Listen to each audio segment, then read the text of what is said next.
Saraya, can you hear me? Yes, I can. Perfect. I just wanted to check. Thank you. Sure.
We're all early. Wow. Hi, everybody.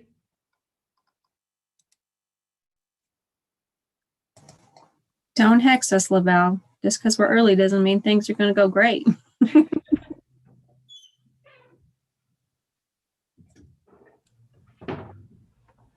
Hi, Laval and Jen. Hi, Saraya. We are live on YouTube, and I am on my side. We are ready. I am ready. All right. So is there some reason I can't see myself unless I turn the video on? I mean, I don't see anybody unless I turn my video on. There it is. Wait, Thank you. what'd you do? I didn't do it. I turned myself on. Oh, well, that's what showed me then. See, if I turn myself on, then I can see everybody. Maybe that's just the way it works. So I will make you a co-host in case anyone joins as an attendee and needs to be promoted. Oh, how do I do that? Or you can just let me know. I think I'll just let you know. Thank you. That's awesome.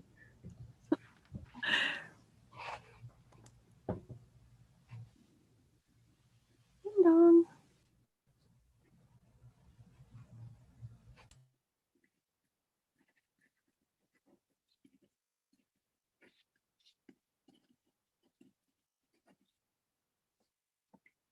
Hi, Paul and Patrick. Hello.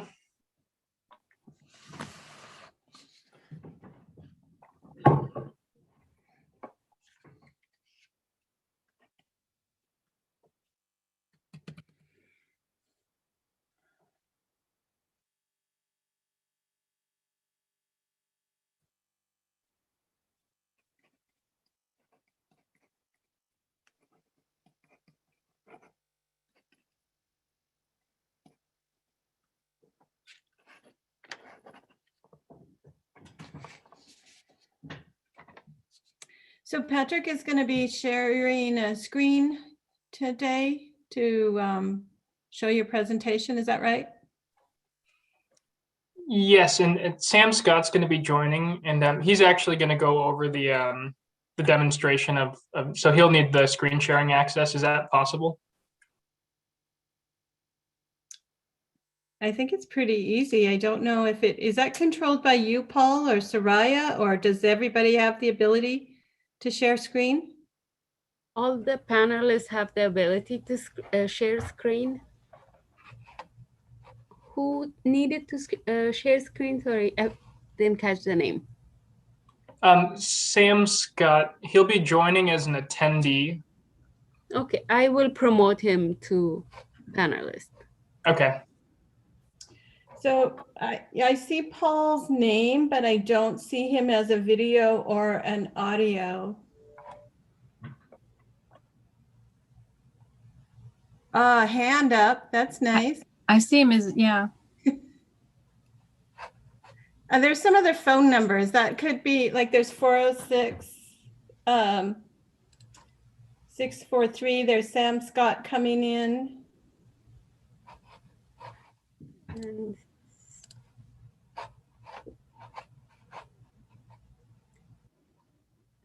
yeah, I promoted Sam Scott.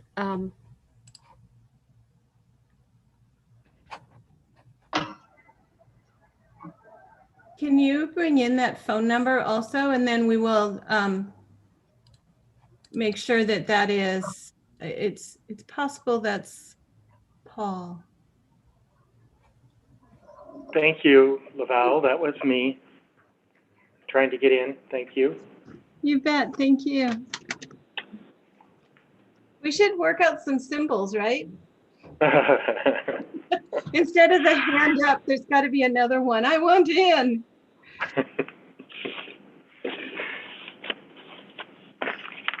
Welcome, Mr. Syed. Am I saying your name right? The last name is pronounced Chase. Chase? Yeah. New commission member, we usually have an opportunity for introductions and stuff as the meeting gets going, but we're just kind of getting set up. Sure. I'm a staff person to the HPC, and so is Jen Gress for a while. Okay, great.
Welcome, Jackson, also. Nice to see you, and thank you for joining the HPC. No, thank you, Lavelle. Hi, everybody. We'll do introductions as part of I think it's the first item on the agenda, and the person chairing for today is Paul Felicetti. So everybody will be doing introductions shortly.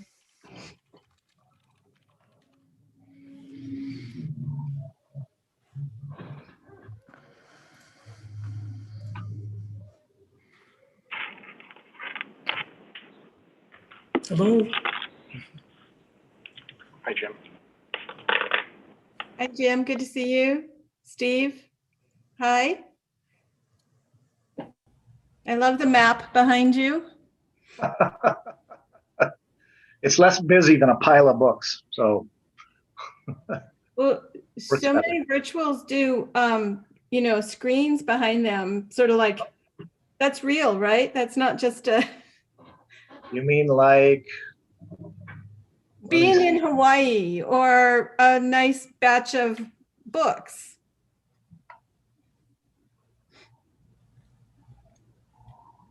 or one of my favorites. Oh, Gaudi, right? Yep. And Corbu. bingo. And Okay, it's quiz time.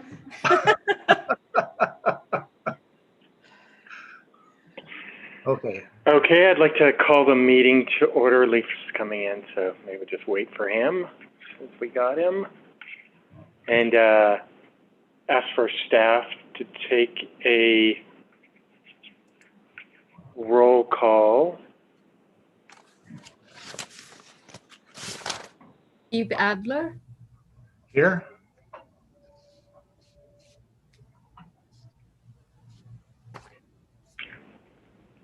Kathy Beckenhauser, Paul Felicetti, Here. James Mcdonald, Here. Lee Fredrickson, Here. Patrick Swart, Here. John Shees, Here. Kent Watson. Here. Oh, present. Jackson Hill, Here. and we have a quorum.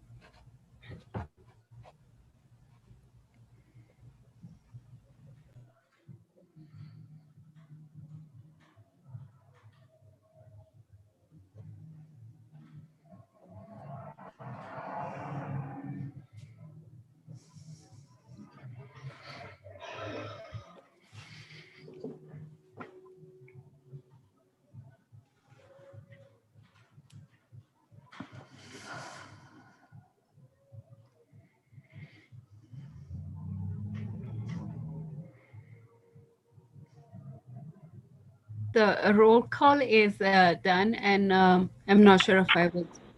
If we I'm have sorry. Good Thank you. connection. We do have a quorum. Thank you very much. I'm going to read a statement here before we get going. The Historic Preservation is charged with establishing a local historic preservation program, integrating historic preservation into local, state, and federal planning and decision-making processes. The Historic Preservation Program is designed to promote the preservation of historic and prehistoric sites, structures, objects, buildings, and historic districts. The Historic Preservation Commission is comprised of volunteers from Missoula's neighborhoods, businesses, and preservation professionals, and was established by the Missoula City Council in 1989. And with that, we'll go ahead and move into the agenda, which is approval of the meeting minutes. Paul? Yes. Yeah, this is Kent. One thing I'd just like to add on page 2, just for clarification, that first paragraph about tress birds. The second sentence, the committee suggested working with Kate Dinsmore with decisions on site plan and landscaping. In view of the fact that this is a document that people will look at for clarification on future projects, it's not clear who she is and who she works for. So I just wanted to add the phrase landscape architect with WGM Group to assist. So the sentence would then read, the committee suggested working with Kate Dinsmore, landscape architect with WGM Group to assist with decisions on site planning and landscaping. Thank you, Ken. Any other comments? I have one question under 5.2. The first line of the text says, the chair encouraged all HPC members to fill out their applications, or their application. Could somebody describe to me what that is? I don't recall that. Oh, I bet that's the hours. Was that the timesheets for reporting for the CLG grant? Okay. Yeah. Then perhaps that sentence needs to be restructured to make note that that is specific to volunteer time recorded for the purposes of our CLG grant. And one other comment under item 9, second sentence down, it says a committee member pointed out that Heritage in Missoula downtown did not mention the railroad. It seems like an incomplete thought, but maybe I wasn't present for this part of the meeting, so maybe that means something Paul, to everybody. I apologize. This is Ken again. I didn't get to that far down the minutes, unfortunately, and I'm glad you caught that because I think it's important to have that further clarified. That it was my reference to the fact that the Heritage Missoula Interpretive Plan did not it mentioned just in passing the Northern Pacific Railroad, but only in passing. So did not mention would not be correct. So I think if we could restructure that to read something like pointed out that the Heritage Missoula Downtown Interpretive Plan only made a brief passing mention of the arrival of the Northern Pacific Railroad in 1883. Thank you, Ken. Are there any other questions, comments on the meeting minutes from last meeting? Hearing none, does anyone want to make a motion? This is Jim. I move to approve the minutes as corrected. Thank you, Jim. And is there a second? This is Kent, second. Thank you, Kent. So we'll take a roll call vote. Just all those in favor, please say aye. Aye. Aye. Opposed? Any abstaining? John Yeah. Sheets abstains. I wasn't present at the meeting. Thank you, John. Jackson Hill abstains. Thank you. Okay. We'll move into public comment. And I believe, Sarah, are you going to pull up a screen for public to be able to call in? Sure.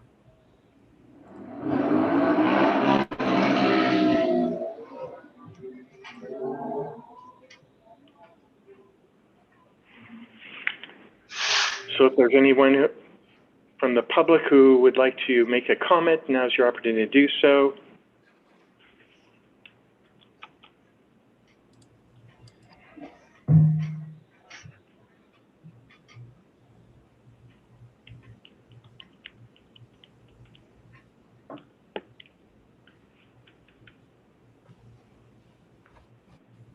And I do not see anybody on my end that maybe staff sees someone. Is there any one trying to get in that the staff can see?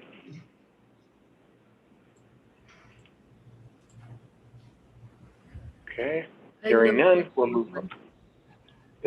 We'll move on from there. Thank you for sharing that screen. Yeah, this is Steve. Just curious, is there a way to leave that open in case somebody doesn't quite make it in the few minutes we gave them there? I don't have the option to leave it open. Sorry. I won't be able to do much once I share screen. Okay, all right. Just for clarification, that is in the agenda, so there's other opportunities for anyone who went to the website to find those numbers and participate prior to seeing those numbers posted. Okay. Okay, we'll move on to item number 5, which is new business.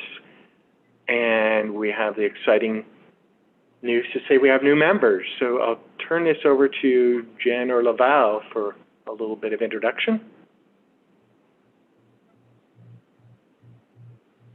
Well, I don't have anything for them specifically, but if we want to start with Mr. Chase, and you can introduce yourself and tell us a little bit about your background, if you don't mind. Sure, sure, I'd be glad to. My name is John Sheese. I'm an architect with licenses in Illinois and California. I have 2 offices where I practice in both of those states. My practice has received a few historic preservation awards out of my previous hometown of Oak Park, Illinois, home of Frank Lloyd Wright, for those non-architects.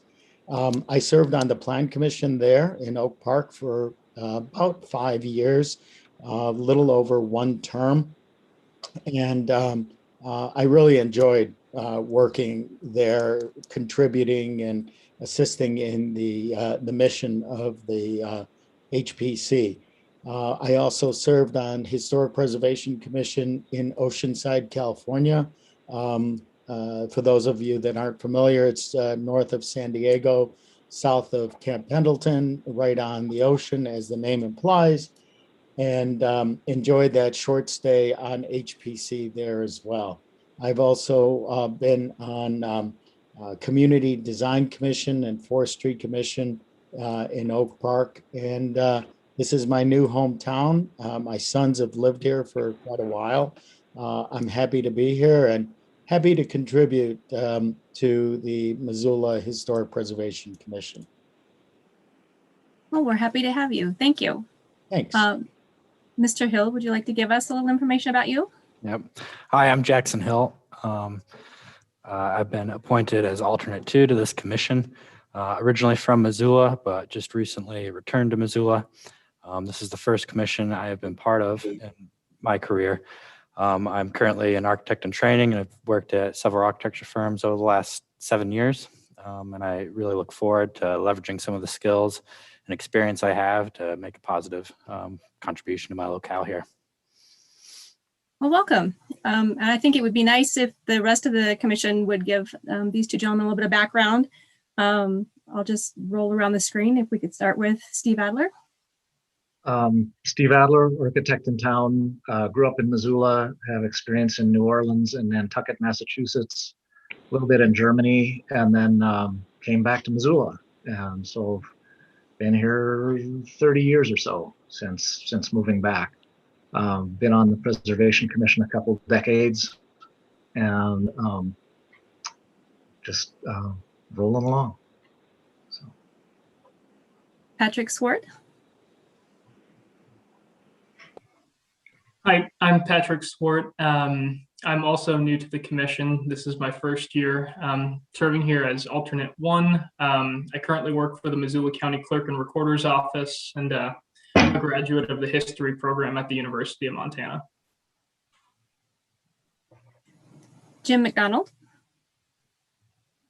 Jim McDonald, was the principal of A&E Design. I'm now the head preservation architect here at A&E, and been involved since 1978 when I opened my own firm here in Missoula, and in preservation projects all across the western half of the United States. So, but I've been on the commission since we organized it in 1988. It became official in 1989, I believe that's right, and have been on the commission since then. So anyway, thank you.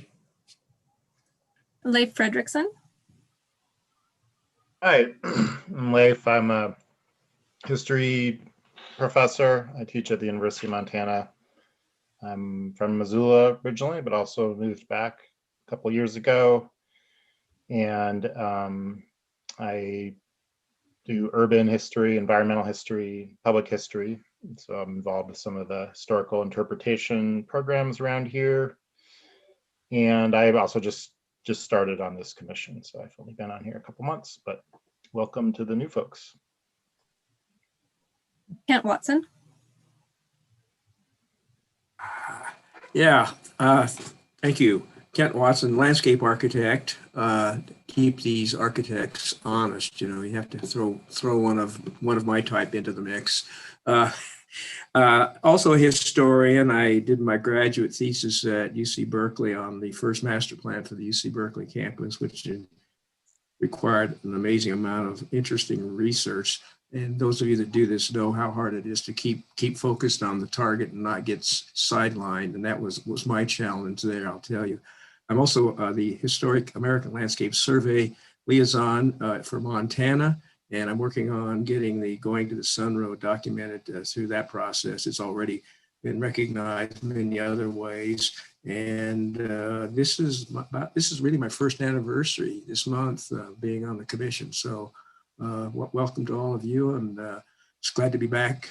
I came back to Montana as a native in the 90s, so it's good to be here and serving on the commission.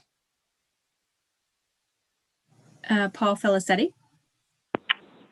Thank you. Happy anniversary, Kent. That's great.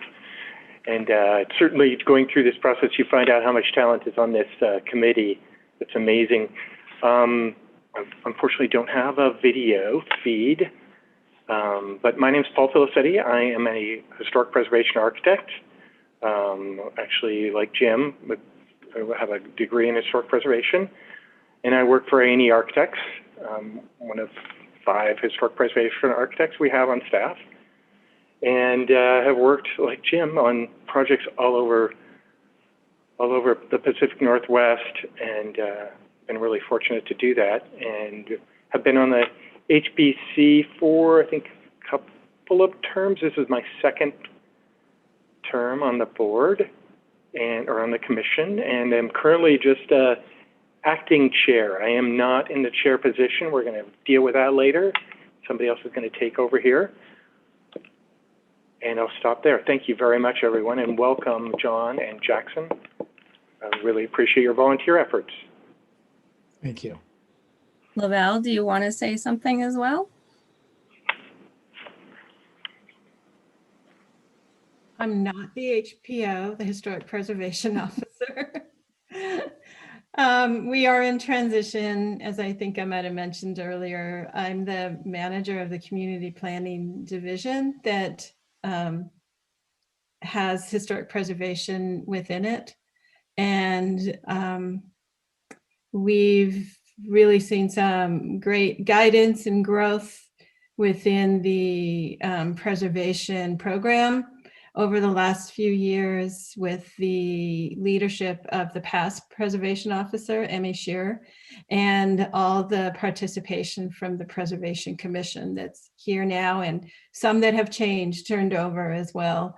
But this is a really great group of folks that provide insights and advice and projects. And it's so multifaceted, which is what I really love about it. And I'm always learning. And I think that that's represented in the participation, you know, the people that are on this commission and that outreach that everybody does out to the community.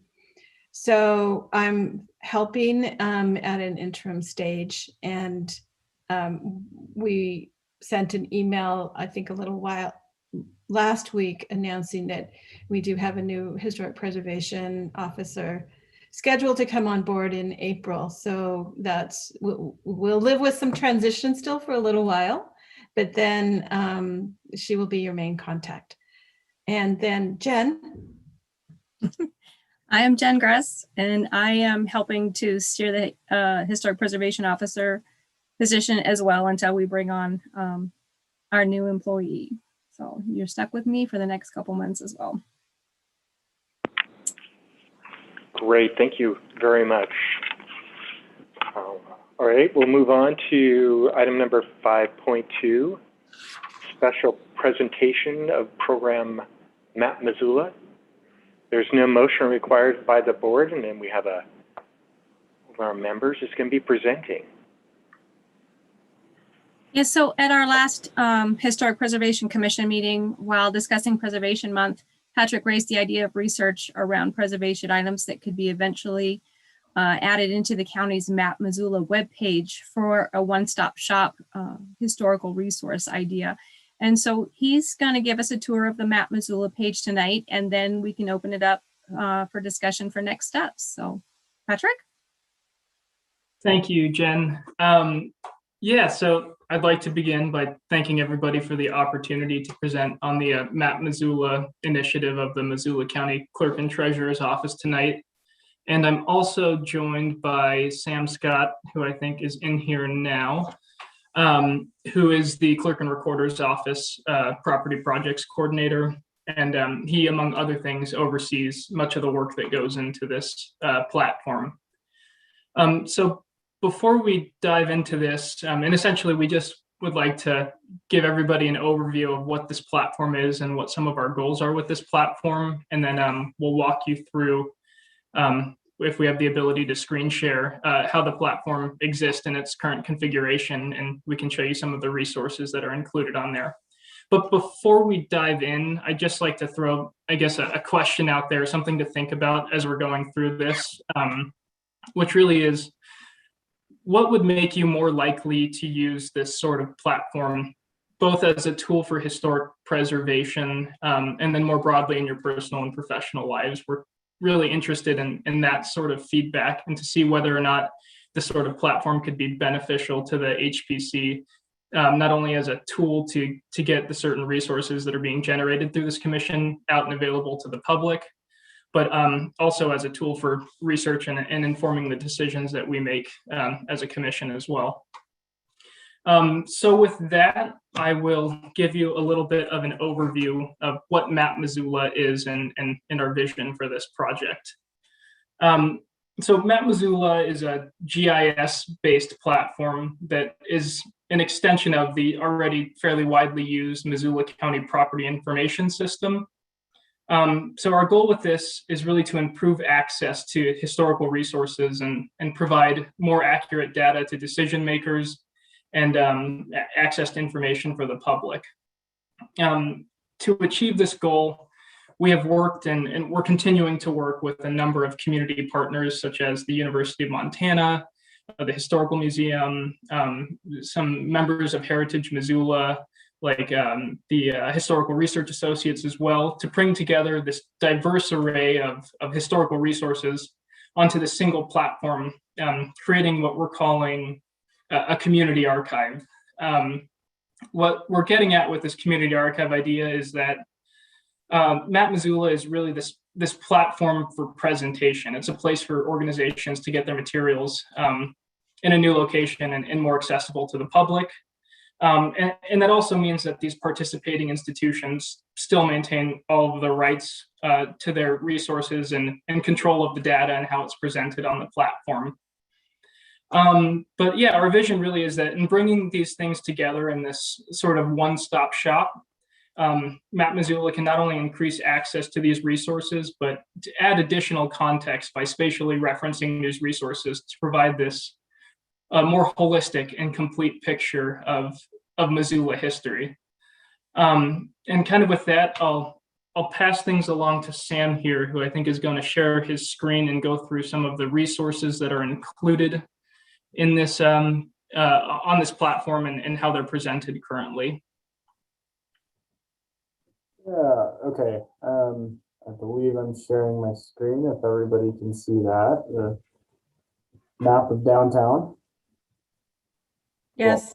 Well, first of all, thank you all for having me as well. Like Patrick said, I'm Sam Scott, the project coordinator with the Clerk and Recorder's Office, and some of you may have seen Map Missoula at one form or another over the last year or so. Steve, I know that we had the opportunity to talk with you about it as it was really in its infancy last winter or even longer ago now. This is a project that's been very iterative. It's a constant work in progress, and it's constantly changing and updating. And so what I'm actually showing you right now is a beta site. This isn't actually fully publicly available yet. The prior version is, and hopefully what I'm showing you today will be pushed out to the good old public property information system, maybe by the end of this week, but definitely by next week. And I want to demo some of the upgrades we've had recently, as well as just general functionality and all that. But first, like Patrick was saying, we've geo-referenced or plotted all these different media, historical media from these different contributors onto the property information system. And in doing so, we're able to tie this data that otherwise might not have a spatial component to the map, and then overlay all those things with one another so that their overall value is increased by being able to, be cross-referenced with one another, create connections and collaborations that otherwise weren't there. So, for example, I'll share this link with anybody who would like to play around with it, and of course, I'm open to questions and all that kind of stuff. But if you use the property information system, it's using that exact same interface that the county already maintains. Under our Map Missoula theme here, we have all these different layers of different data, images, oral histories, georeferenced maps, things like that that are shown. And we can, down here, we can search across those. So say, for example, we wanted to look for the Wilma. Pops up a bunch of different results within our history items that have the Wilma in them. And so, for example, we can click on an image that is the construction of the Wilma stage.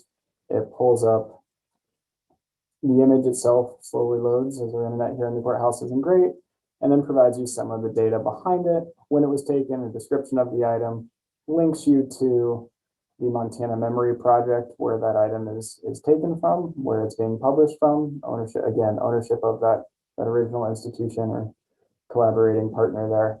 And while we have street level photographs, we have aerial images, we have oral histories, like Patrick was saying, we now have interpretive sites from Heritage Missoula and Historical Research Associates. One good example of that being the Hammond Arcade right here. And so we have their description along with the images that they've provided about the interpretive site there. Links to different things, and then there's also an audio file attached to this so that you can listen through this big long description about what goes on at this location with a jaunty tune behind it as well. So that's always entertaining. Just a couple other examples to kind of show you the functionality of this. You can also just click on items as you're exploring. So for example, let's go up to the Missoula Roundhouse, which is nice and easy to find.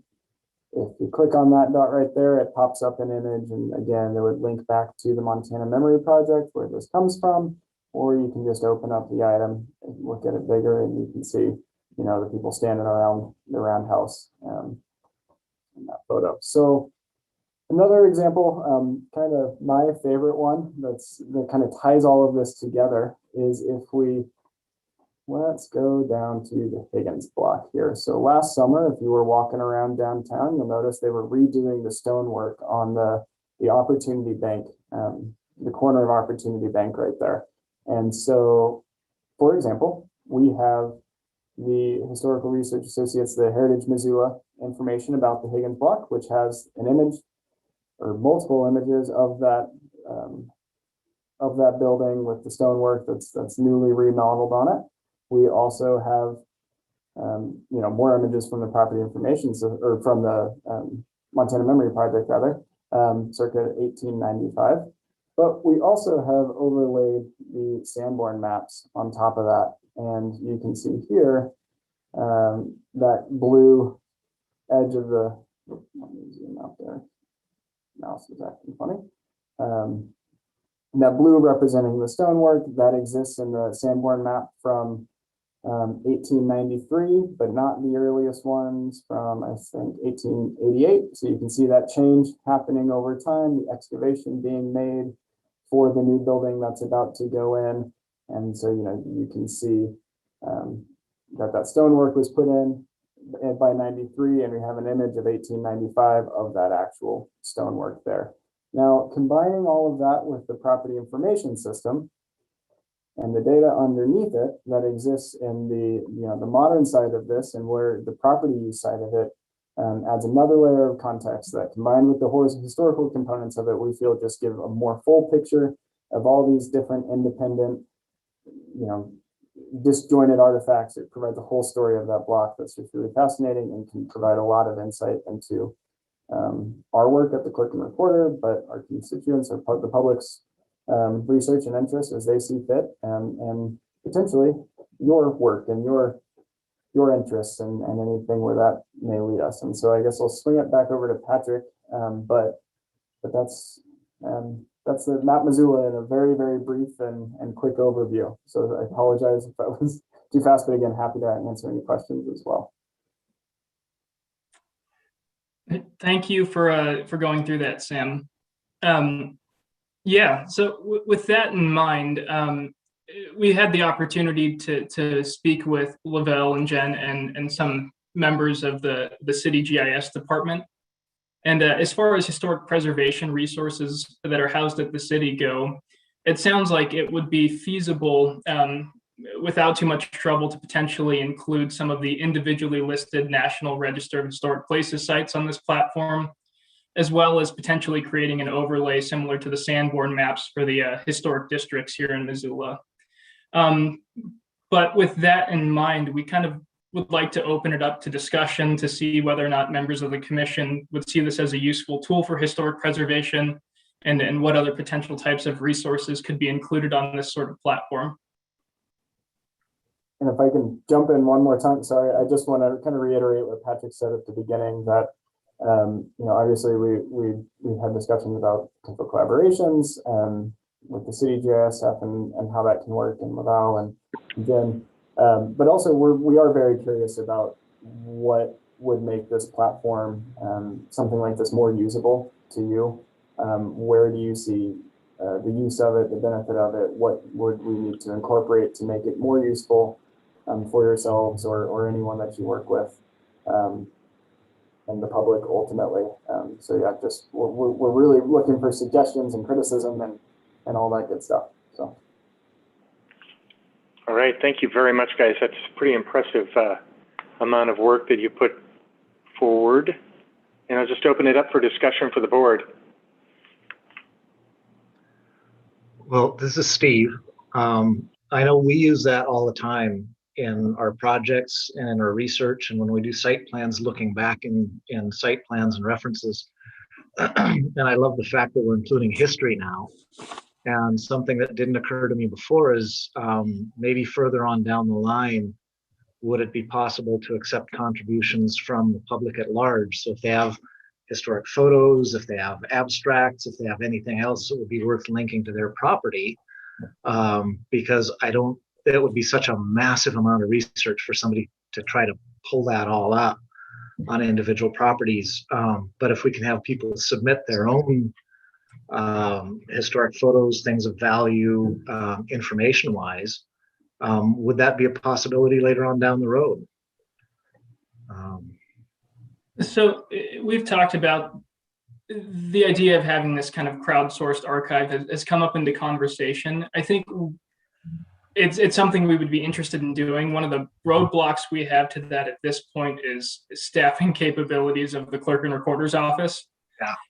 And I think that's where we're really trying to build strong relationships with these various community partners. I see potentially, and I don't want to speak for the University of Montana Archives and Special Collections, but as an institution that tends to collect personal collections that people can donate to the archives, that might be a nice avenue to work through them to get materials onto the property information system, because we're already hosting some materials from the archives as well. So that might be a good access point. Yeah, just to piggyback off of that, I think the consistency and quality of the data and of the information being shown and all that would be really important, but it's absolutely a crowdsourcing component would be great. Being it for the public to be able to upload and share their family history or whatever would be fantastic. And so if we could build a long-term relationship that would maintain and do quality control kind of stuff of the things that are being put up, then absolutely that's a possibility down the road. Yeah, Patrick. I like Steve. I use mostly Google Earth all the time and go to the property information stuff periodically. And I'm at my workstation computer while we're doing this meeting. I was looking up on the county website which of the many offerings. I type in Map Missoula once I'm on the county site. Which of very many of the many selections possible is the one that takes us directly to the program that you just gave us? So, and I'm not sure which screen you're looking at, because the county website, I will admit, is a bit of a mess. But I believe if you go to mapmissoula.us, it should take you to a story map that gives an overview of the project, okay. And you should be able to click Explore the App on that page. Oh, I do also, again, have the link to the version that has the updates that we've done this week that haven't quite been published. I don't see where I can, that there's a chat or anything for me to put that link into, so I can share that with whomever to distribute that to the group as well. That'll take you directly there. Maybe I can just email that to Lavelle and Jim, and you can distribute that. Okay. This is Yeah, really, that'd be great. really amazing, you guys. I'm teaching a local Missoula history class this fall, and I'm definitely going to use this. It's really awesome. I guess I have two questions. One is, I'm not sure if this is what you're considering right now or if this is on here and I just don't see it, but is there a way to just get the text from the interpretive signs for the National Historic Registry for buildings on here? And then second, like what other, there's lots of other resources I could imagine putting on here too eventually, like other types of maps that you could georeference and stuff. But great, really great job on this. This is really cool. Thank you. Yeah, as far as the first part of your question, the National Register sites, the city has done some work to create a layer on the same ArcGIS platform, and we are currently working to coordinate the efforts of the county and city GIS department. And it sounds like the data sharing there should be pretty straightforward to include that information. And I believe it already contains links to the register applications and paperwork associated with that. One thing, I don't know if this is useful at all, but the Montana Historical Society has their own map and online kind of digital tool to explore this stuff. I don't know if you've seen that or not. I'll send you the link for it. They've georeferenced a lot of the stuff already and have that text in there, so you might be able to collaborate with them and just use some of that stuff. Definitely. I have not looked over it, but I'll yeah, drop the link in the chat here in a second. We'll definitely reach out to them.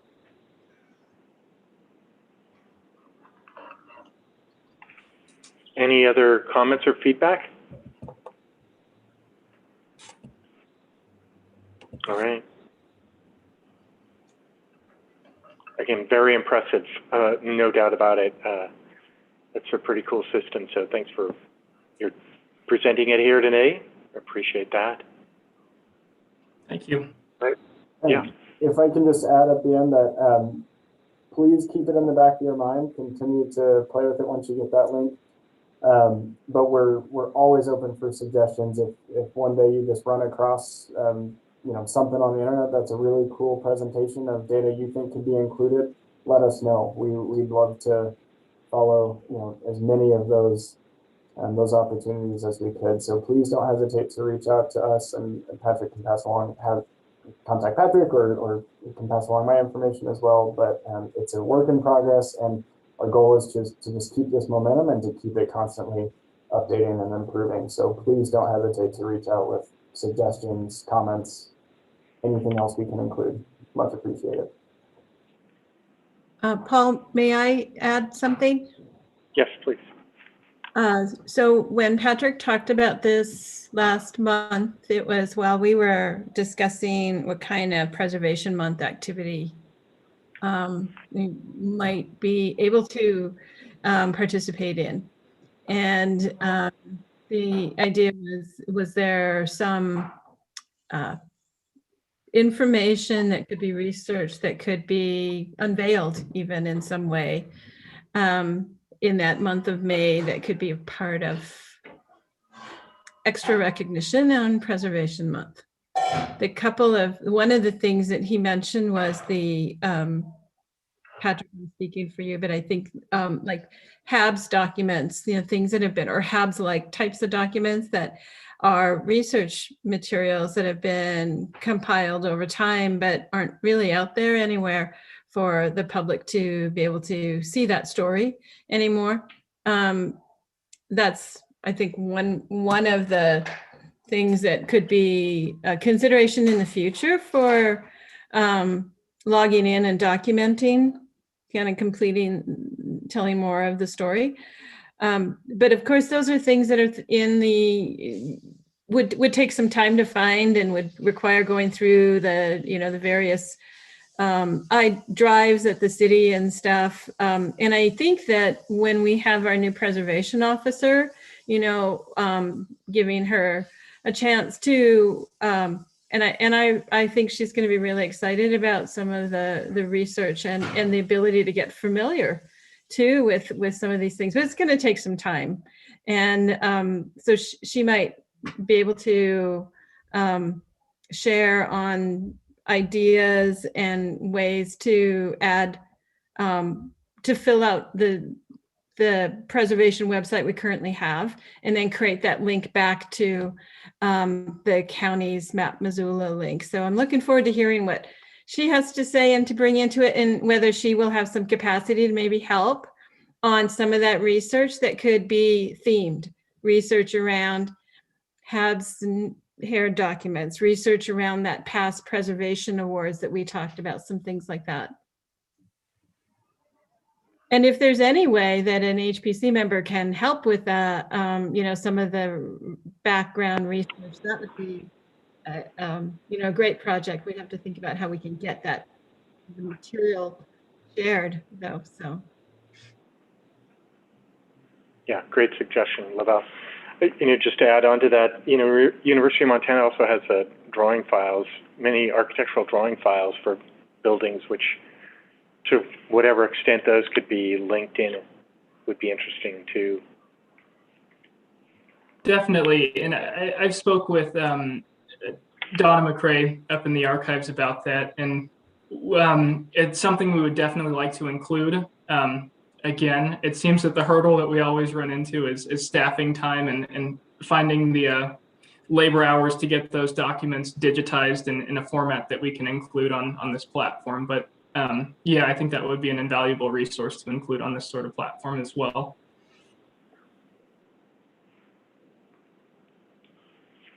All right, any other comments? Okay, thank you again. Steve, did you have a comment?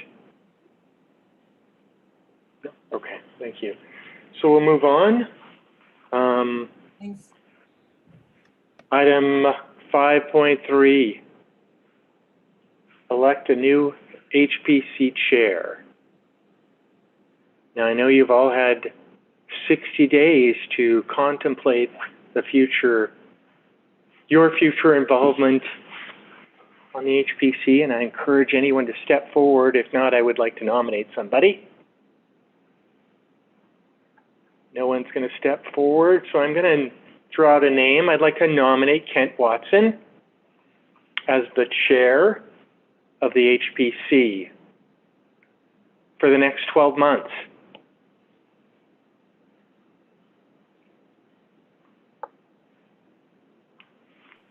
Any objections? This is Steve. If, Well, if Kent is willing to serve, I'd sure second that. Well, this is assuming I can lean heavily on Laval, Jen, and our incoming HPO, because as you know, I don't have a staff of my own to lean on. So I'm more than happy to do it.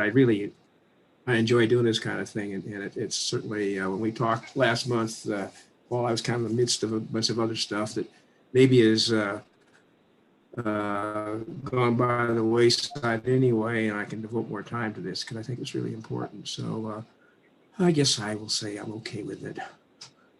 Awesome. Thank you very much. And thank you, Steve, for the second. So are there any other nominations? Anyone else who wants to compete against Kent Watson? Hearing none, we'll move on then. So we'll take a vote on, I believe this is an action, it requires action from the board, so we'll vote on it. All those in favor of Kent Watson being the new HPC chair, please say aye. Aye. Aye. Aye. I have to abstain. You don't have to. Well, I will. All right, I'm going to call it. Thank you. Welcome aboard, Kent. Thank you. So just in the interest, I'm going to close out this meeting and you can take over the next meeting. So the next item on the agenda is, okay, fair enough. The next item on the agenda is elect a new HPC vice chair. I don't mind nominating myself as the vice chair. I've been the vice chair for a year and I enjoy the position. I'd be willing to stay there. If there's anyone else who would like to step up, I have no attachments. I can, bring it on. Thank you, Paul. Okay, so again, a roll call. First, can somebody second that nomination or make a nomination? Or I would second that. This is Steve. Thank you, Steve.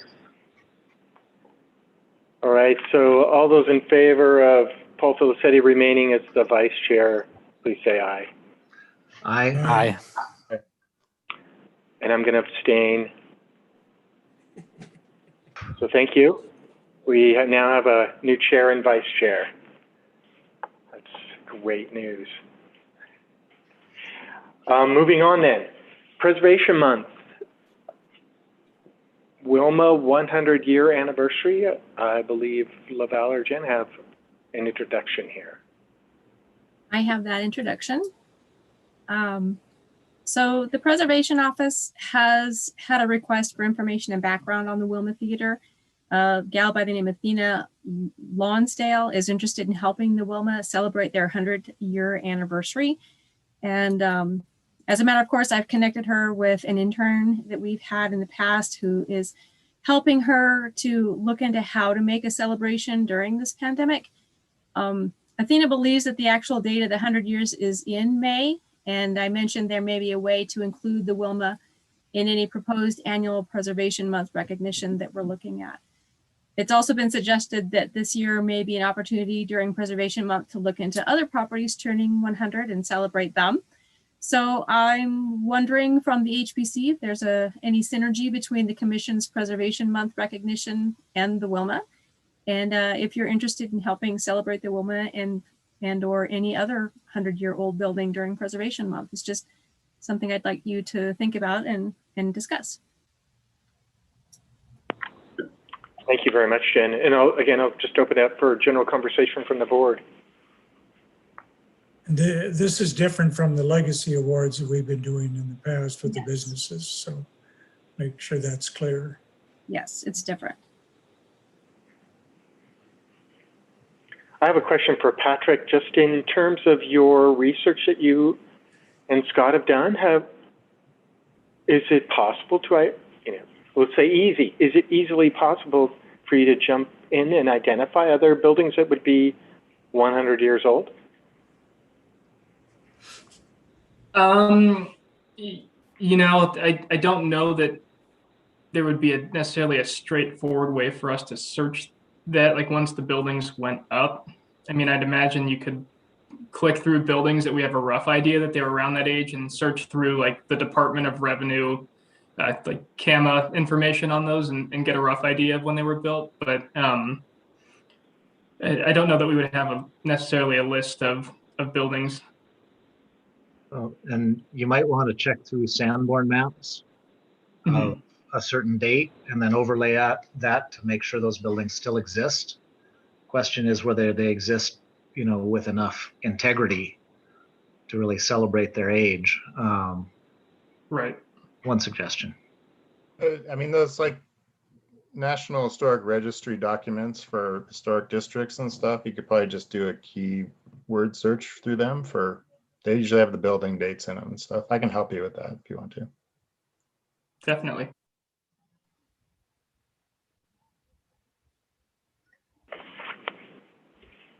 Is it worth putting out a public call to say, hey, if you have a building 100 years old, come forward with it? Because there are plenty of people out there in the community that take pride in their buildings.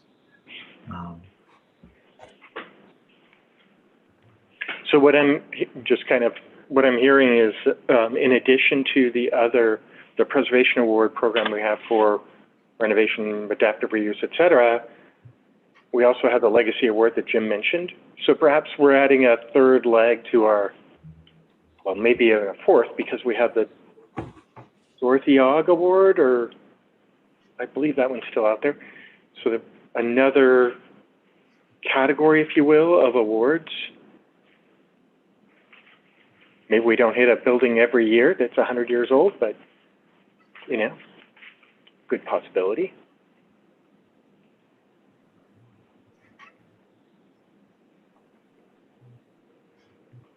Okay. Any other comments or thoughts there?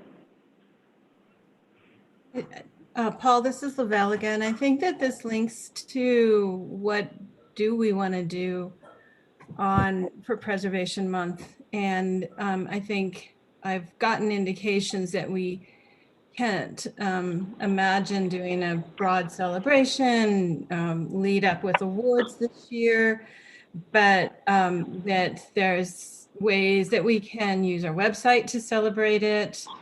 Jim has talked about the banners occasionally. I mean, and I think maybe it's later on down on the agenda.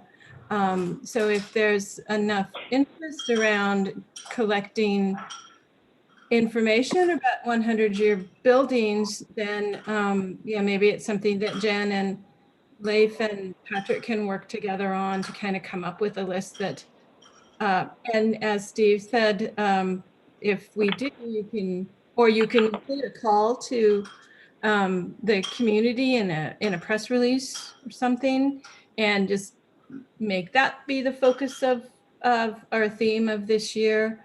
Or, you know, you can set it aside and not go there. It is related to May and Preservation Month, so it's what you think would be of interest. And then we have like a little bit of staff time that could help on it too.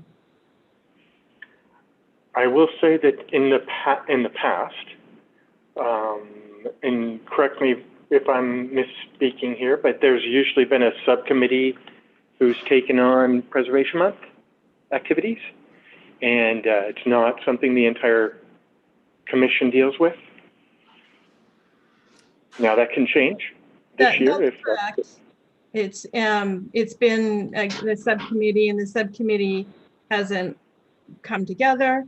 It's also been a pretty long process to pursue preservation awards. It's something we would have started back in January and February, you know, leading up to May, and a out front celebration of it. So we lost the timing of that as well. And I've been involved in those committees over the last, I don't know how many years, but a long time. But anyway, I'm just not going to be able to do it this year. I've been asked to do my Missoula history tour for a couple groups, but I'm not going to be able to do it, unfortunately. And, just not a good year. So anyway, and I'm going to be gone actually for probably 3 or 4 weeks. The last part of April and first part of May. So I can help with the committee if there's interest. I did reach out to Preserve Missoula, and after our last meeting to see if they were willing to put up the banners again. They had their meeting 2 weeks ago, but they forgot to put it on the agenda. So they do have it back out by an email to all the members to see if they want to go ahead and put them up. One of the problems we're having is that we like the area, either the hip strip or on the north end of the Higgins Bridge, but right now there won't be any banners on the bridge this year because of the work that's being done. So we're not sure exactly, and we're not sure if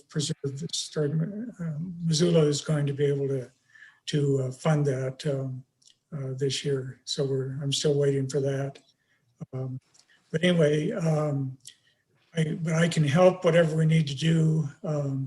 And someone else needs to take on some of the presentations. I keep hearing everybody wants to have the trolley tours again, but that's going to be pretty difficult till I think we get through all this pandemic and get people where we can get a little larger groups going on tours and things like that. So kind of fortunate, but I'm sorry, I'm not able to do a lot this year. Paul, this is John Shees. In terms of helping out on a subcommittee, I've worked on several awards committees, so I'll throw my hat in if there's any resources I can help with. Thank you, John. That would be Are there great. any other? I'm sorry. Go ahead. I was just going to say, I'm glad that you can help out, John, because I can see where this is something that would be new to me anyway in terms of the process. Jim, I appreciate your service in the past. And Paul, what's your situation in terms of helping on this? Oh, I can absolutely help. Just let me know where to jump in. Sure. Hey, just on another note, and Lavelle, you may have said, when is our new HPO coming on board? Did you say June? April 1st. April 3rd. Okay. First. The 1st. Okay, thank you. I mean, normally we do the HP award it's usually the last event of the month that we do. Typically we do events every Saturday through the month. Sometimes that mixes up, sometimes they're during the week as well. But generally it's on the weekend, and it consists of, as Jim mentioned, bike rides through historic districts, hiking through an historic district, other type of venues like that. And then in addition to the culminating with the awards program that is a public event, or beer and wine in conjunction with Preserve Historic Missoula. So it's kind of a larger public event, and they've been very well attended in the past, but again, I don't know that this year it's appropriate to do something like that. That isn't to say that still isn't. I think it's appropriate that we do acknowledge HP Month and willing to participate. So look, I make a motion that we form a subcommittee to work on this. Lavelle? I'm sorry, Paul, I might suggest that we do something a little less formal and just ask us to set staff to hold a meeting and invite the people that are interested in joining us rather than an official subcommittee. The subcommittees end up having to be follow certain formats and stuff, and be part of the I understand. Yeah. schedule, Open. certain performance rules and stuff. And I think I can host, Jen and I can host a meeting and invite the people that are interested, and we can get down to it and they can report back. That sounds great. And certainly in the interest of time, I would agree with that. So we please put, Thank you. yeah, and we'll put John, Kent, and Paul on that list. And is there anyone else? I'm interested to help in any ways that I can as well. Thank you, Patrick. And I can too, a little bit. If we want to do what we were talking about with Patrick, I can help him find buildings, but I can also help with other things. Thank you.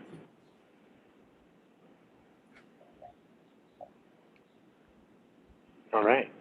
Okay, can Do you have I just any- clarify? Sorry, I have John, Kent, Paul, Patrick, Jim, and Leif. Have you all shown an interest? Yes. Okay, thank you. So we will work on the logistics. Thank you very much. That's all.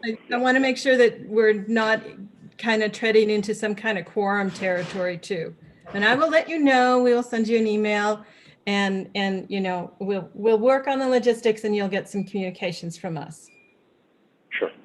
And Laval, if it's in the interest of breaking up that group into two subcommittees, one who's working on a digital side versus one who's working on a award side, you know, please, whatever you can do to simplify that for your means. Okay, that's a great idea. And is this something that we could maybe try to pull together in the, you know, a first meeting the next couple of weeks, or what are you thinking? Yeah, Yes. I think that's important. Okay, we'll aim for about 2 weeks out. The other Yeah. thing that we probably Right. should do, you know, last year we had the Legacy Awards and also the Preservation Awards, but we had no formal presentation. We were going to do it in the fall, but that didn't work out either. And it might be good at least to acknowledge those awards from last year, as well as the Legacy Awards in a more formal presentation that we could add into this. It's going to be hard to get new awards for this year because normally we would have them by now, and being voting on them and being able to put all the information together in order to have it ready for our meeting in May, which is our normal, when we normally announce those awards. So it's going to be a little hard to do that, but I think we need to acknowledge the ones from last year when we weren't able to have a formal presentation. Jim, was there any media attention around that last year? No, there wasn't. That's the unfortunate part. There was going to be, but then it just didn't work out for the people. So anyway. So it might be this year might be a good option to bring in Current or Julian, whatever, to do an article, help promote that. Yeah. That's a good segue into some things that Jen has been in communications about. Jen, is that? Are you? That was The gal- consistent with some emails, some exchanges she's had with somebody that maybe was a legacy building business.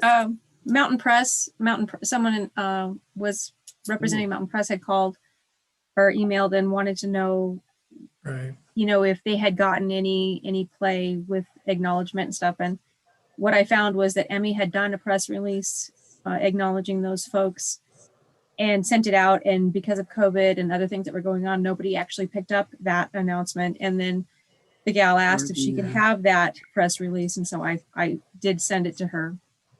So. Yeah, Judy. Beth, Judy? Beth, yeah. Beth. Yeah. Oh, okay. I know Beth. Do we know whom at the Missoulian has kind of taken over Kim's beat since he retired, Kim Brigham? He was the resident historian on the Missoulian and the feature writer that did all the historical research. And I'm wondering if we know of anyone else that's kind of picked up that beat.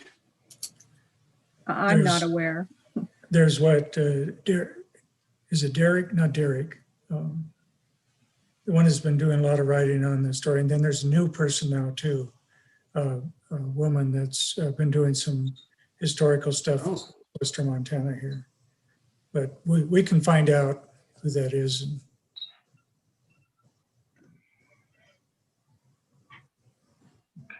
We can do more to work with our communications office director too for the city, and as this builds up, we can get her on board with possible ways to get that outreach and recognition.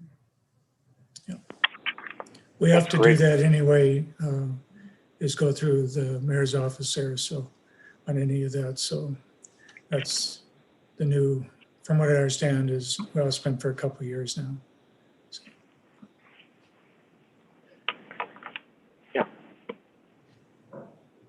Great. So everyone be expecting to get together in the next couple of weeks for a subcommittee meeting. And I'll just throw it out there. If you could stay away from Monday, Tuesdays, and Wednesdays, Thursday and Fridays work better for me. That's just a personal thing. If anyone else wants to throw anything out there too, sure, Laval, I'd appreciate it. I second the comment on Wednesdays. Not a great day for me.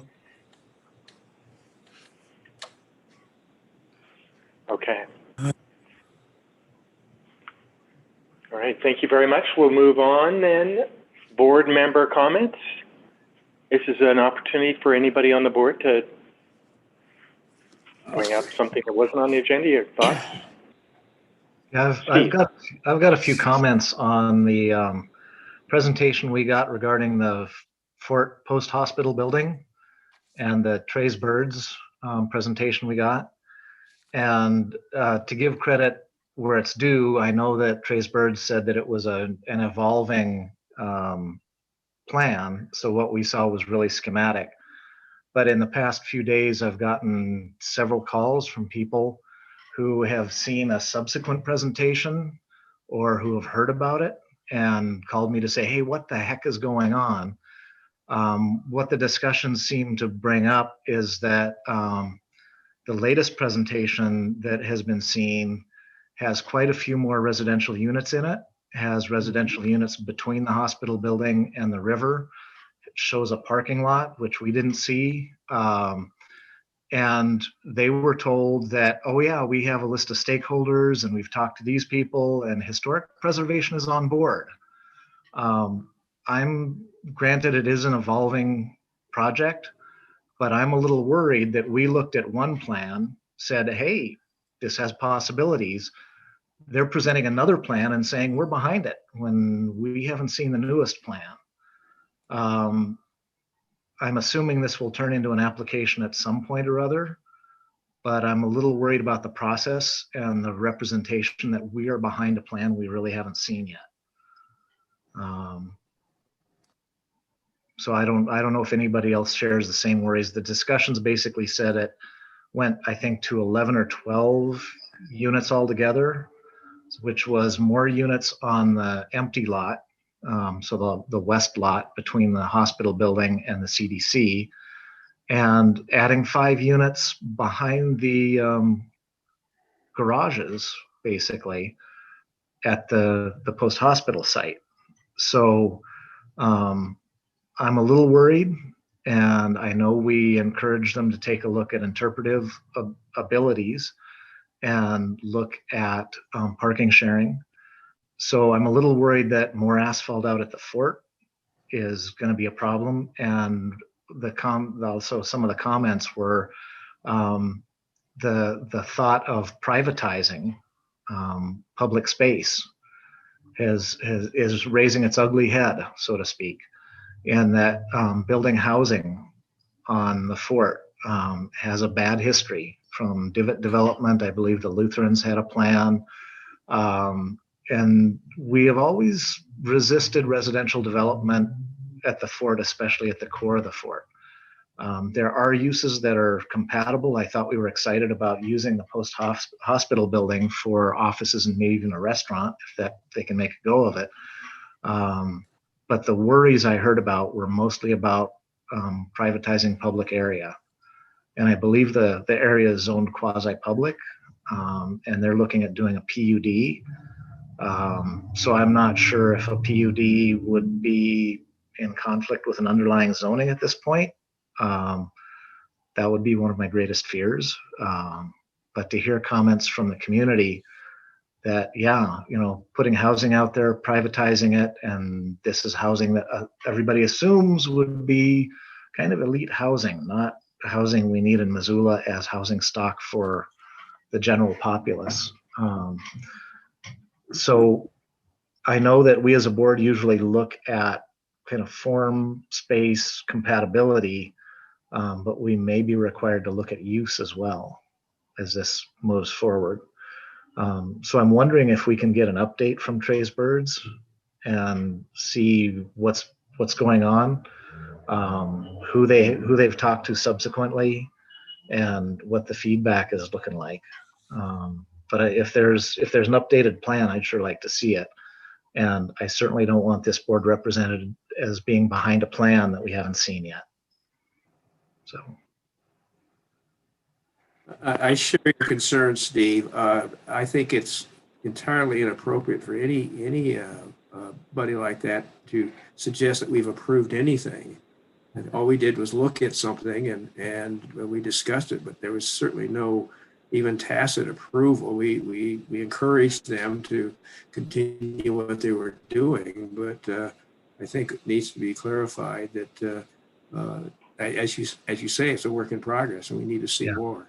Yeah, and I can't say that Trey's Birds represented our meeting as an approval, but I know some people in the community took it as an approval. I think they used some more vague language, like we've been talking to stakeholders, and these are the people that are behind it, or these are the people that are positive about it, or these are the people that support it. I don't know that they ever used the word approval, but like I said, it doesn't mean some people didn't take it as such. So I got a few heated calls saying, "What the hell are you doing?" So looks like. Can I just I would like to suggest, as I think Steve was saying, that we invite them back to an HPC meeting so that there can be an update directly. I think the best approach is often to hear directly from the proposal applicants, and rather than rely on what we're hearing from someone else. So let's get them in and talk about it. And I think that another thing that I could recommend is just like I'm using while we're in this interim stage without the preservation officer, and maybe even when there is a preservation officer, it's great to be able to call on the professionals on the commission and folks that are interested to help with some consult stuff. So, I could also have just a one-on-one meeting with the consultant or consultant team and just ask if there's a commission member that would like to join us in that meeting and use that relationship, direct relationship, as a way to also take notes and report back to the commission overall. So that's something else we could do besides a full board meeting, is identify somebody on the commission that would like to be participate in some smaller group check-ins that might be off the regular, once a month HPC type of thing. I would certainly volunteer to do that, but I think we may want more than one person from the board. That's fine. It could be two. I just don't want to turn it into the board meeting, which we will have. Yeah. Also. This is John. This is John Sheeslaval. I'll throw my head in the ring for that. I'm very familiar with meetings like this. So if you need somebody else and nobody else is stepping up, I'd be glad to help. That's great. Thanks, John.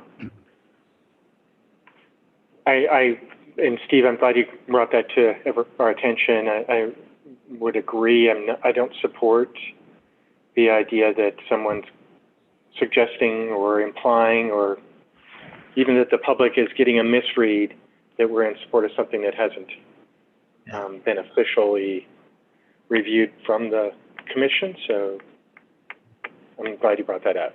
Better to take it head on now before it gets too far down the road. Is there any other comments from board members? Yeah, Paul, this is Ken again. I was hoping, and Steve and I talked about this a few days ago, and I was hoping to have something to the rest of the commission that's a little better organized than what I have right now. I'm building on my comments from last month. There's several things I think we as a commission need to think about relative to the Missoula Downtown Heritage Interpretive Plan. And that is, what is our relationship as a commission to that document? I want that for us to consider that. For those of you that have not read it, I suggest that you do. It's only 82 pages. And I think it's important, since we are representing historic preservation for the city of Missoula, that we'd be fully aware of that plan. I know it was brought to you by Emmy during its formation in 2019, and I'm still embarrassed by the fact that I did not participate in that process. I think it somehow wasn't on my radar, and I didn't even realize it until it was finally approved a year ago last month. So that's a question I hope that you'll think about between now and next meeting. I hope to bring to the next meeting something more formal. The other question I would like the commission members to think about is, how do you characterize the importance of the arrival of the Northern Pacific Railroad into Missoula in 1883 in Missoula's history? And I bring this up because, like I mentioned last time, there's only just one brief mention in this plan about that. And I will really admit I'm a railroad buff, not a man type of railroad buff, but one who's very concerned and interested about railroad history and what it did for our country, and certainly for Missoula. I had the advantage of growing up next to the Northern Pacific when I went to school in Gardner back in the old days when they still ran trains to Gardner. So I have a dog in this fight to some extent, but I think it's important that others who don't take a look at this in a more objective fashion. And just a couple things I wanted to mention to conclude my comments for tonight is the fact I took the time before our meeting I was out doing my walk along the river anyway, and I just decided to run up to the depot and take a look at things. One, the only evidence of the importance of the building to anyone just passing by is that nice, standard National Register plaque. And it does talk about the fact that, it was probably the most important event in Missoula's history when the railroad arrived in 1883. Then, of course, the plaque goes on to describe the architecture of the building. And so, to me, anyone coming into town wondering, gee, that looks like it was probably a railroad depot. I wonder if it was, or, Then the other thing is the locomotive, the 10-wheeler, 1356 down there behind the iron fence is looking pretty decrepit. And there's no interpretive panel of any kind relative to that locomotive. That was one of the standard, light freight type locomotives that the NP used all over Montana. And there's no plaque about what it did, what its job was during its heyday. And so there's several things like that I think that I would like to see us look at and decide whether or not we feel there's something more that needs to be done relative to signifying the fact that the Northern Pacific was a key event in Missoula's history. Yeah, Kent, I agree. I mean, I think it probably is the single most important event in Missoula's history. And I think, just like we give I'm part of the Unseen Missoula historical tours. And just so you know, like those emphasize a lot the importance of the railroad. There's one for the lower downtown and for the northern end of the downtown, and both of them talk about it. But I agree with you about that engine there too. I had to, when I was writing the tour script, I did a lot of research on it because there isn't a plaque there to go off of or anything, and it has a really fascinating history. I mean, it rescued people from the big 1910 fires in Idaho and stuff, and so it would be great to make some sort of plaque to go along with that, I think.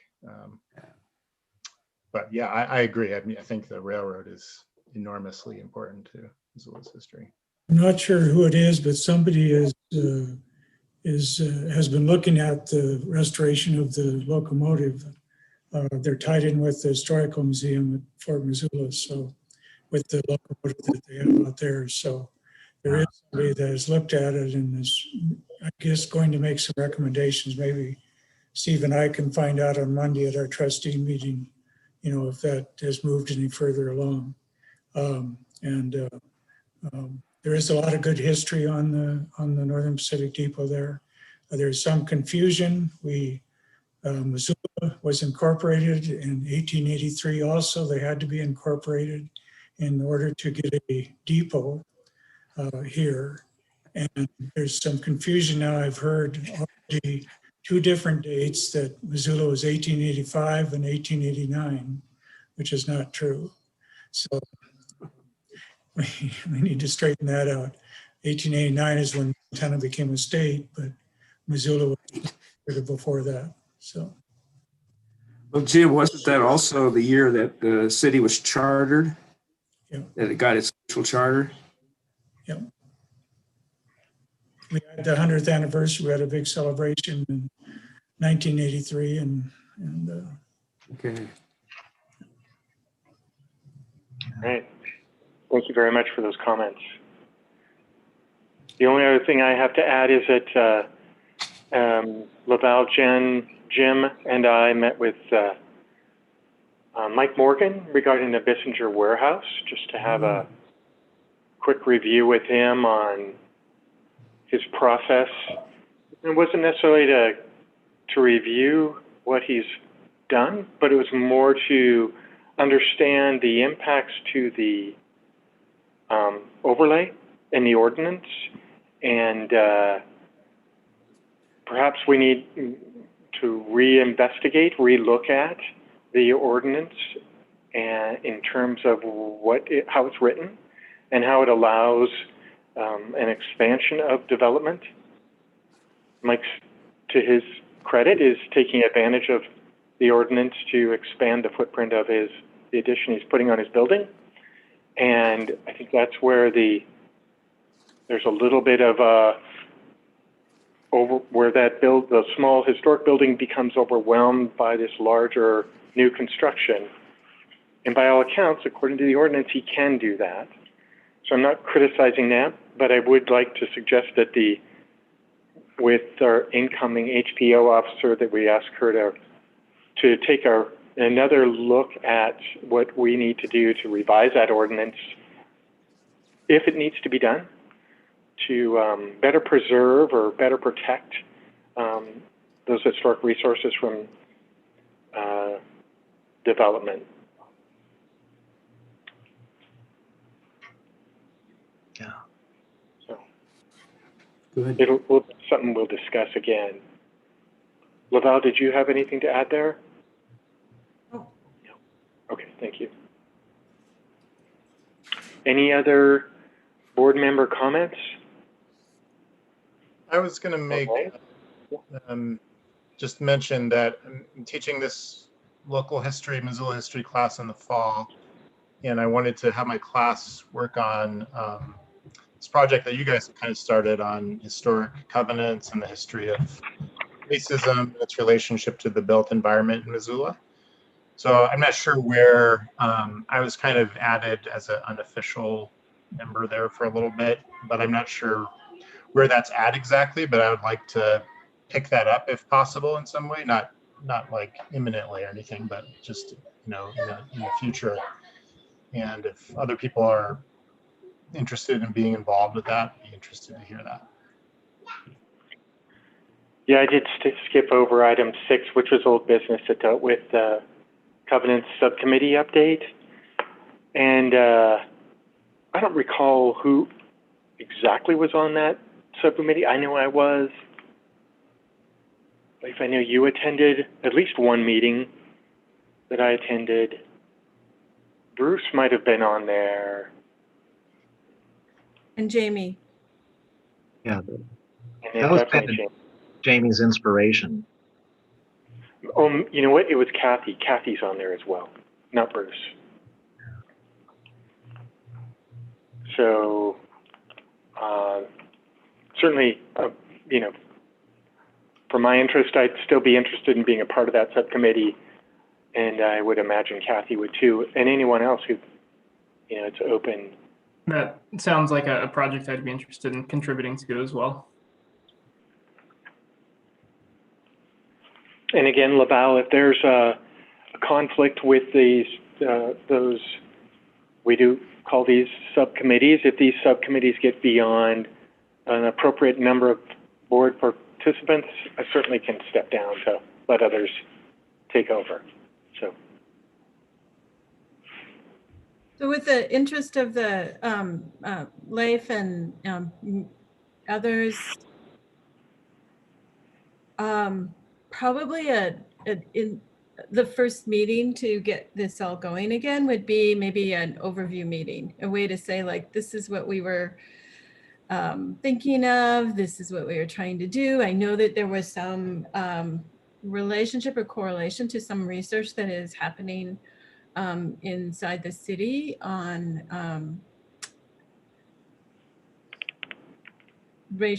any systemic racism, and a group that was formed to look into that further. And I think what I had heard is interest in being available for research if you need that. So it'd be good to have that, you all kind of come back together and familiarize, you know, Patrick or others about what that was. And I can, I think it would be great if we could maybe, you know, be pulling the new historic preservation officer into it when she gets on board in April.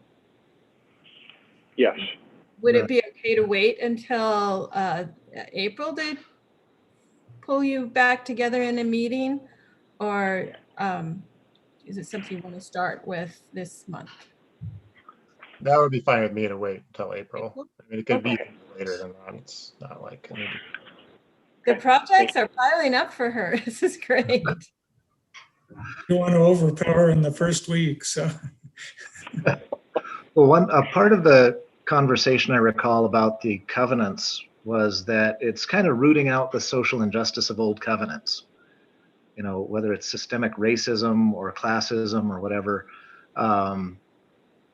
The difficulty I had with it is we can research it, we can bring it to light, but what can we do with it? Because covenants are typically private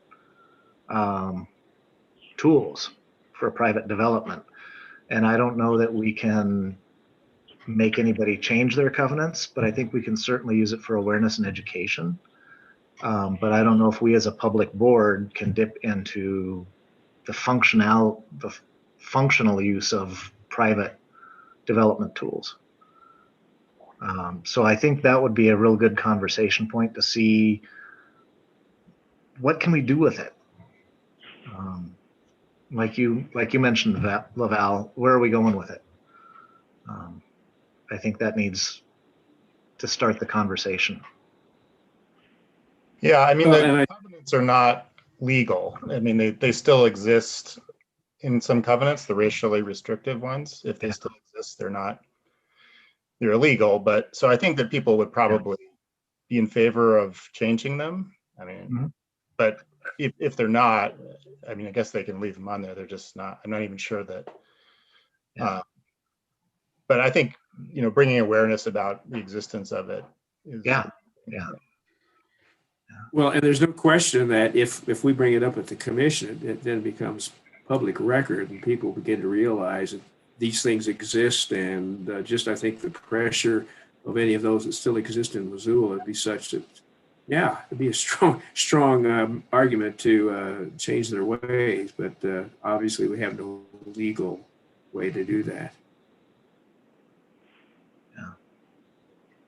Okay, great comments. Thank you. And I'm going to jump back to item 6.2, Preservation Planning Committee update. The commission agreed to work on this committee will resume when the new HPO is hired. So I guess that's just sitting out there as an item for old business. We'll look at that again in future. Okay. And then item 6.3, Building Watch. This is an opportunity for anybody we encourage everybody on the commission to, as you're moving around town in general, if there's a building that you find unique, historic, and something's going on with it, to call it to everyone's attention. And we'll kind of talk about it. Does anyone have anything that they'd like to bring up? Well, I was intrigued by the spring house Kent mentioned last time, and would love to wander on up there with you sometime. Maybe even grab Loco. And if anybody else wants to go just to see it, maybe we make a party of it. Yeah, let's do that. That'd be great.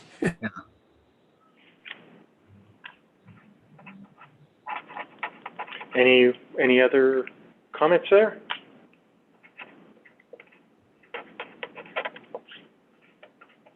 Okay. We'll jump down then to item number 9 on the agenda, announcements, news, and upcoming events. Why do I feel like we've missed the staff report? Okay, we did. We'll go to item 7, staff report. Okay. The staff report is attached, but I'm going to read it for you all just so you know what's happening. So under general topics, we have the information about the new HPO. So we've offered the position to Elizabeth Johnson, who's accepted our offer and is planning to join our department April 1st, as we said. And the plan is for her to join us at the April meeting when she'll introduce herself and provide some background. We are still working with the CLG grant. The Historic Preservation Office application for this year's grant has been approved, and the contract is currently circulating for signature and will be mailed back to SHPO later this month.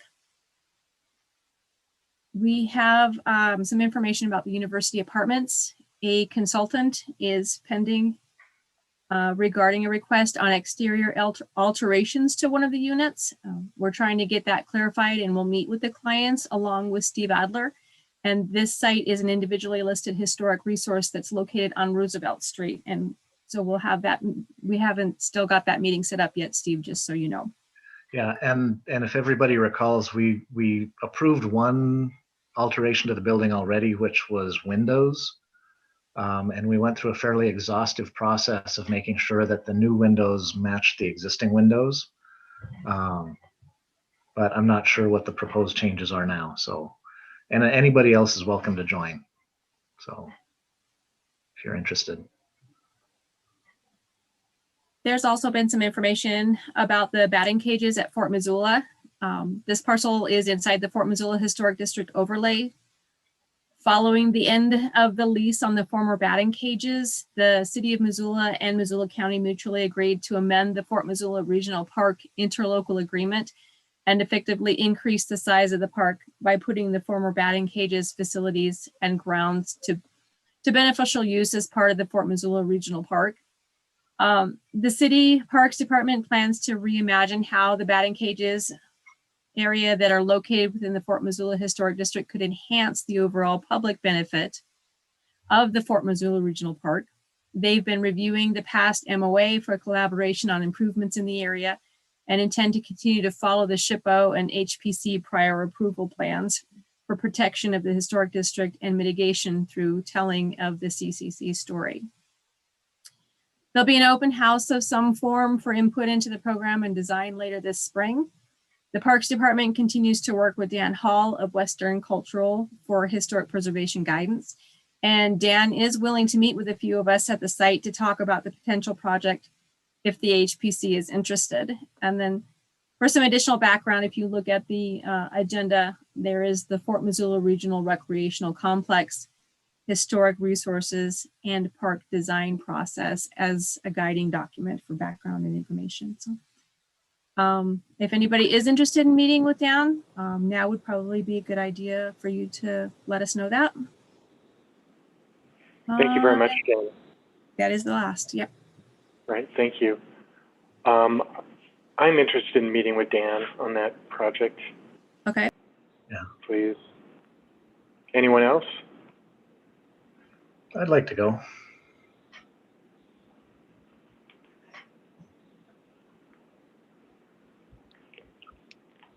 Any others? Okay. Thank you very much again. So Janet, we'll set something up, Paul, for a meeting out there on the site. Thank you. Yeah, that's great. Thank you. I did have one other project I just wanted to give you a heads up on also. This was another consult ask of a professional on the board. So Jim and I met with an architect that is looking at trying to do improvements on the main floor of the Elks Lodge. So that's a project that, if it goes forward, will be coming to the HPC. It's an individually listed building as well. It'll be coming forward as an HPP eventually. And this was helping to give some general insights on what to look for. And then they will probably be coming back to the, we're thinking probably a special presentation early in the process, and then another at the time of the permit and hearing. So I'd be interested in helping on that if you need somebody. okay, at some time in the future, I think they're now at a point of knowing what they need to do, and we'll come back to the entire commission for a presentation. Sounds good. Thanks. Thanks, Laval.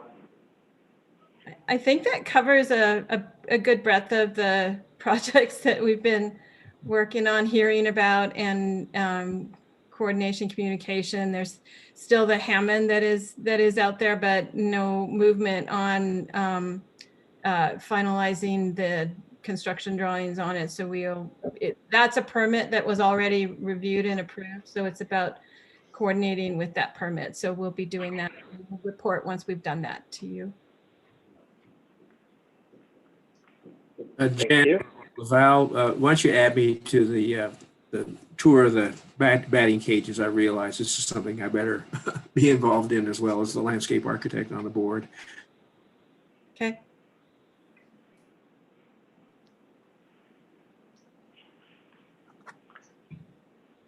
All right. Announcements, news, and upcoming events. Anyone want to jump in on this?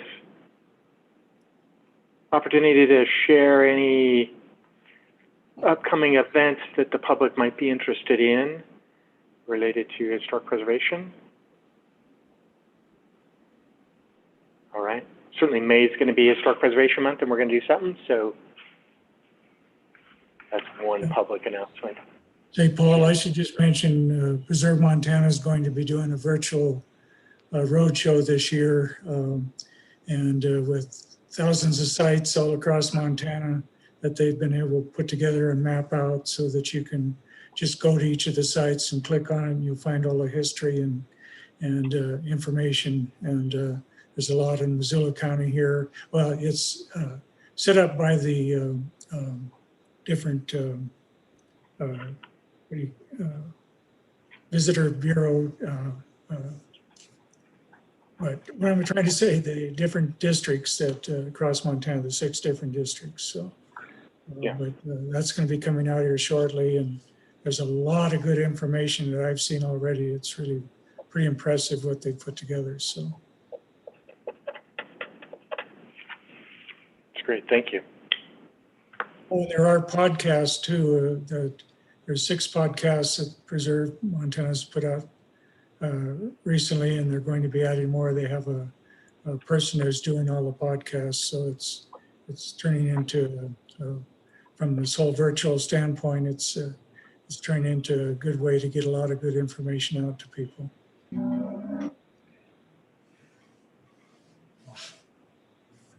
Thank you. Okay.